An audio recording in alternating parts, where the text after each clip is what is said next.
welcome our viewers. This afternoon I'm joined by Mr. Bisai Mugata and Mr. Crispin Mulu. Karibuni sana. We are still focusing on the question of women in leadership, specifically political leadership. Mr. Bisai, do you think that women should be given special positions in leadership circles?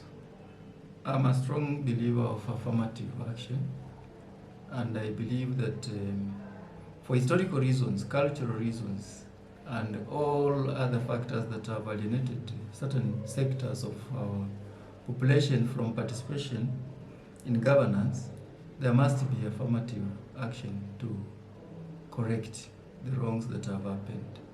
Because Kenya being purely a patriarchal society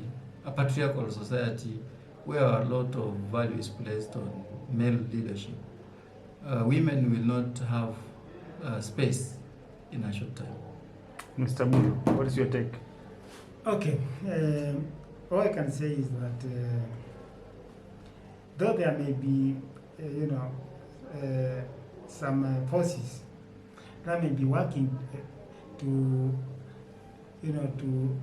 erode the gains that have been made toward, boosting the numbers of women in our parliament, or to boosting the presence of women in the political leadership.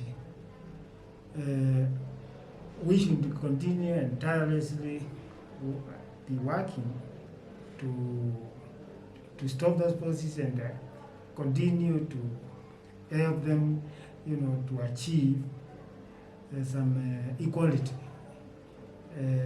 where political leadership is concerned. Okay, my second question would be, women say they're equal to men, but when it comes to some roles, they want preferential treatment. Do you think it is right?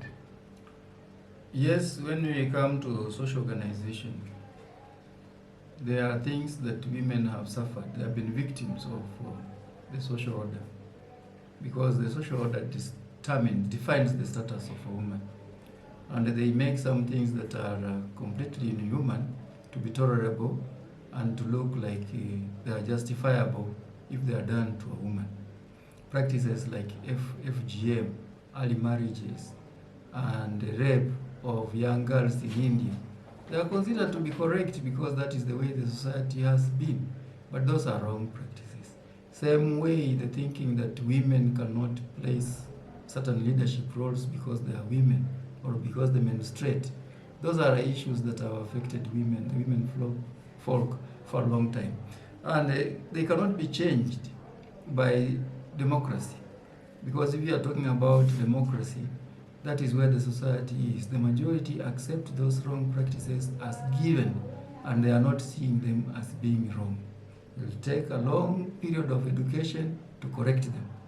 And instead of going that long way of doing resocialization of the values in the society, the easiest route to ensuring equality for women is through affirmative or positive action. Thank you. Mr. Mulu. Okay, when it comes to equality between men and women, I think each side of the gender, each divide of the gender, they know what is their rights and what is supposed to be what is their portion. So when people talk about equality, gender equality, it doesn't only mean being equal. And I think women have also spoken about that. They say when we talk about equality, we don't talk about we and men being equal.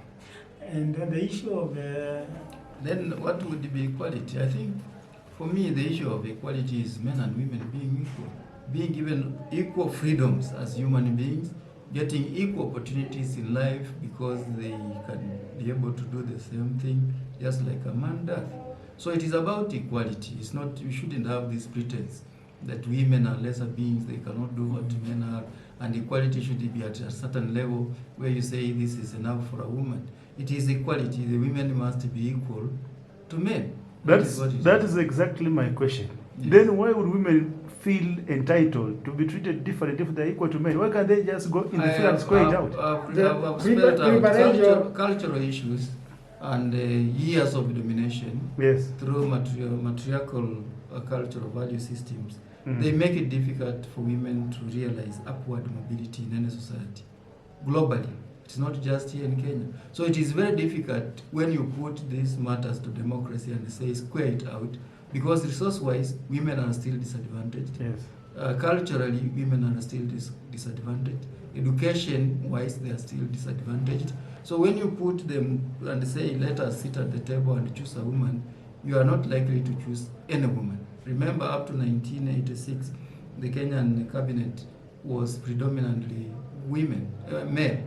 You would have all assistant ministers men, all ministers men, the president himself man, and the parliament men, until a few MP for Kibwezi, Agnes Ndetei, and the other women begin to come to parliament. So it has been a long journey, but without affirmative action, we will never achieve equality for women in political decisions. On that backdrop,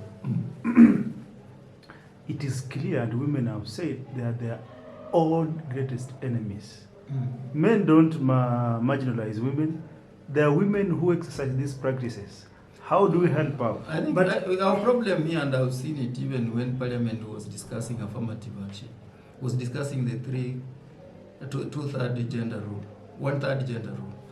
And I saw the level of ignorance, because we should have started by educating ourselves about why do we need one-third. It seemed a small section of our population was ahead to put it in the constitution without informing the rest of the populace what the issues are. Because the problem of structural violence, which I have discussed in many avenues and sometimes often not understood, structural violence is a deeply embedded thing. You don't see it, but it's there. Somebody is being hurt, but you are sitting with him laughing and having a good time, because the way society is structured has just marginalized that person from the word go. The moment he appears and up to the time he leaves, his place in society has been decided. Even if this person was to bring manna from heaven, it will not be accepted as having come from heaven. Mr. Bisai, Yes. let us take a break and then come back. So.